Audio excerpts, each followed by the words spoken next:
All right, everybody, this is the create option here. So you'll see this kind of looks like a brochure that if you were to print this out, it would look like a brochure you get for travel or some type of other group or something like that. So on the right-hand side here, you have the name of the progressive era, whatever focus you're trying to write about there, whether it be women's rights or political rights or improving cities, whatever it may be.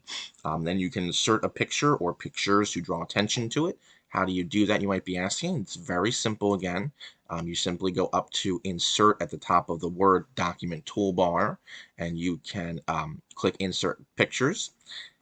And then you'll see if you scroll the next page, problem, what concerns or problems come about with this issue. You just type right there.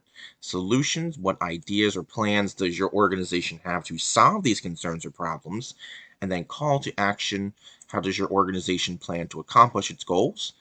Then you can come up with an address and a phone number. Don't use your real address or phone number, use a make-believe one.